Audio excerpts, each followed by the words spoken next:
And it is our commitment to each other that we hold each other's right to express ourselves and be heard above our own desire to always get our way in every debate. That's how we make progress together. But this view is increasingly being challenged. Now, some people believe that giving more people a voice is driving division rather than bringing people together. More people across the spectrum believe that achieving the political outcomes that they think matter is more important than every person having a voice and being heard. And I think that that's dangerous. So today, I want to talk about why, and some of the important choices around free expression that I think that we face going forward. Throughout history, we've seen how being able to use your voice, how people being able to use their voice helps people come together. We've seen this in the civil rights movement. Frederick Douglass once called free expression the great moral renovator of our society. He said, "Slavery cannot tolerate free speech." Civil rights leaders argued time and again that their protests were a protected form of expression, and one noted that nearly all of the cases involving the civil rights movement were decided on First Amendment grounds. We've seen this globally too, where the ability to speak freely has been central to the fight for democracy worldwide. The most repressive societies have always restricted speech the most, and when people are finally able to speak, they often use their voice to call for change. In this year alone, people have used their voices to end multiple long-running dictatorships in Northern Africa, and we're already starting to hear from peoples whose voices had been excluded just because they were women or because they believed in democracy. Now, our idea of free expression has become much broader over even the last 100 years. Many Americans know about the Enlightenment history and how we enshrined the First Amendment into our Constitution, but fewer know just how dramatically our cultural norms and legal protections have expanded, even in recent history. The first Supreme Court case to seriously consider free speech in the First Amendment was in 1919.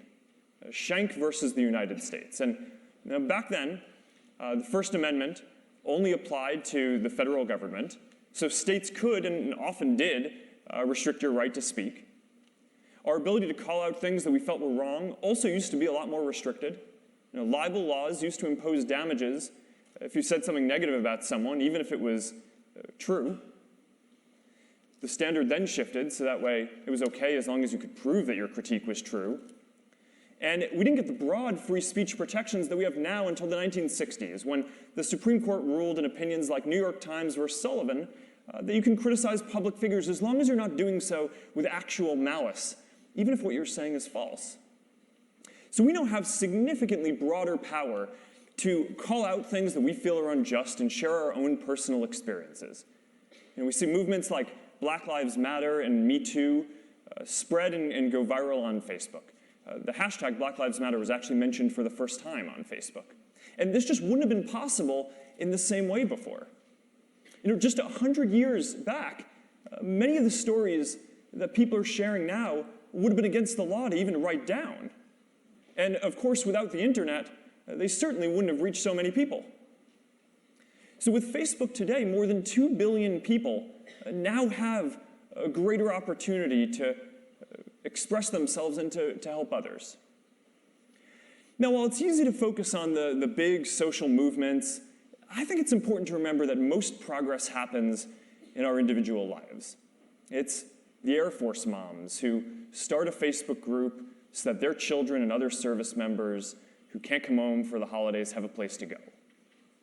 It's the church group that comes together after the hurricane to provide food and to volunteer to help rebuild.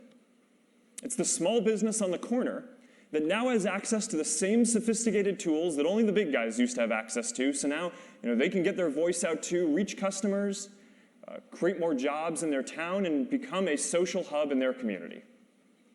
Progress and social cohesion come from billions of stories like this happening all around the world.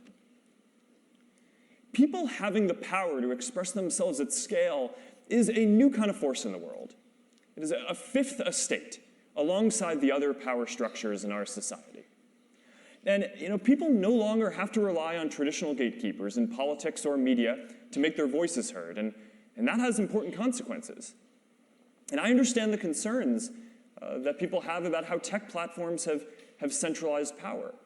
But I actually believe that the much bigger story is how much these platforms have decentralized power by putting it directly into people's hands. It's part of this amazing expansion of voice that we've experienced through law and culture and now technology as well. So giving people a voice and broader inclusion go hand in hand. And the trend has certainly been towards us getting much greater voice over time. But there's also an important counter-trend, which is that in times of social tension, our impulse is often to pull back on free expression.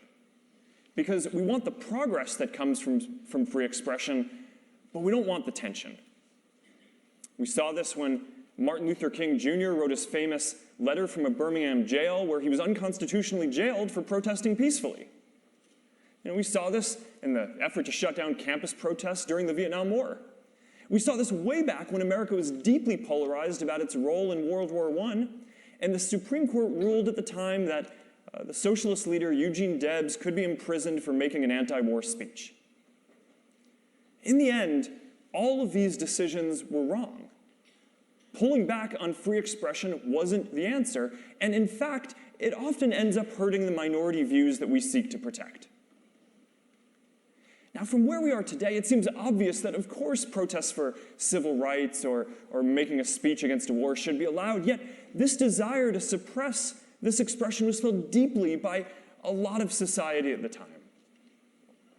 And today, we are in another moment of social tension.